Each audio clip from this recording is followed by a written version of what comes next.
ஆண்டவராக இயேசு கிறிஸ்துவின் இனிதான நாமத்தினால் இந்த காலை நேரத்தில் எனக்கு அன்பானது என்னுடைய பிள்ளைகளே, உங்கள் ஒவ்வொருவரையும் அன்போடு கூட வாழ்த்தி ஆசீர்வதிக்கின்றேன்.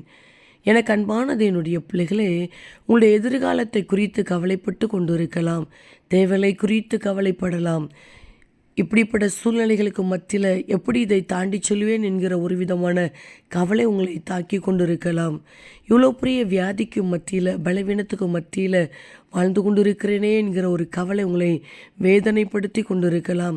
இப்படிப்பட்ட சூழ்நிலைகள் என்னை நெருக்கி கொண்டிருக்கிறதே, இவ்வளவு பிரயாசப்படுகிறேன், இவ்வளவு முயற்சிகள் எடுக்கிறேன், ஆனாலும் கூட ஒரு வளர்ச்சியை பார்க்க முடியவில்லையே என்கிற ஒரு கவலை உங்களை வேதனைப்படுத்தி கொண்டிருக்கலாம். ஏதோ ஒரு கவலை உங்களை பார்த்துதான் இந்த காலை நேரத்தில் வானத்தையும் பூமியும் படைத்த சர்வ வல்லமையுள்ள தேவன் சொல்லுகின்றார், மகனே மகளே, கவலைப்படாதிருங்கள் என்று சொல்லி நிச்சயமாய் விசுவாசத்தோடு ஆண்டவருடைய அன்பின் கரத்துக்குள் உங்களுடைய வாழ்க்கையை ஒப்பு கொடுக்கும்போது அவர் உங்களை ஆசிர்வதித்து அவர் உங்களை மேன்மைப்படுத்துவார். தகப்பனே, இந்த காலை நேரத்தில் உம்முடைய பிள்ளைகள் ஒவ்வொருவரையும் மனதார ஆசிர்வதித்து ஜெபிக்கிறேன். அப்பா, நீர் எவ்வளவு நல்லவர், எவ்வளவு அன்புள்ளவர் ஐயா. உம்முடைய வார்த்தைகள் எவ்வளவு ஜீவனுள்ளது அப்பா. இந்த நாள் உம்முடைய நாமத்தினால் ஆசிர்வதிக்கப்பட்ட ஒரு நாளாய், ஜெயத்தினாலாய் இருக்கட்டும் ஐயா. இந்த நாளுக்குரிய ஒவ்வொரு காரியத்திலும் உம்முடைய அன்பின் கரம் உம்முடைய பிள்ளைகளோடு கூட இருந்து தாங்கி நடத்தட்டும்.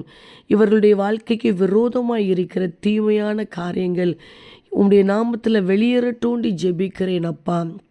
காரணம் இல்லாதபடி இவர்களை பகைத்து கொண்டிருக்கிற மனுஷ கூட்டங்களுக்கு கர்த்தர் இவர்களை விலக்கி காத்து கொள்வீராக.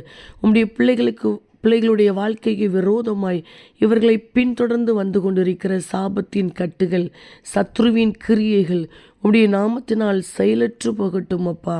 இந்த நாளுக்குரிய சகல தேவைகளையும் சந்தித்து நடத்துவீராக. எந்தெந்த காரியம் உடைய பிள்ளைகளை கவலைப்படுத்தி கொண்டிருக்கிறதோ அந்த காரியத்தில் அற்புதத்தை செய்து இவர்களை மகிமைப்படுத்துங்க அப்பா. எங்கெங்கு பிரயாணப்பட்டு கொண்டு இருந்தாலும் இன்றைக்கு உடைய பிள்ளைகள் செய்கிற பிரயாணங்கள் ஆசீர்வாதமாய் பாதுகாப்பாய் இருக்கட்டும். போகிற எல்லா இடங்களிலும் இவர்கள் சந்திக்கின்ற ஒவ்வொரு மனுஷ கண்களிலும் தயவை கட்டளையிடுங்கப்பா. சூழ்நிலைகளை அனுகூலமாய் மாற்றி கொடுப்பீராக.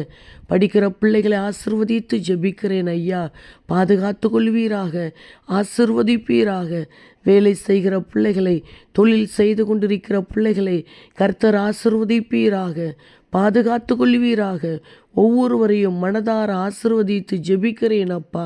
நீர் அப்படியே இந்த நாளை உம்முடைய பிள்ளைகளுக்கு ஆசீர்வாதமாய், பாதுகாப்பாய், சமாதானம் நிறைந்த ஒரு நாளாய் மாற்றி கொடுக்கிறீர். அதற்காக உமக்கு கோடி ஸ்தோத்திரம். இயேசு கிறிஸ்துவின் நாமத்தில் ஜெபிக்கிறோம் ஜீவனுள்ள நல்ல பிதாவே, ஆமேன் ஆமேன். அன்பு தேவ பிள்ளைகளே, கவலைப்படாமல் இருங்க.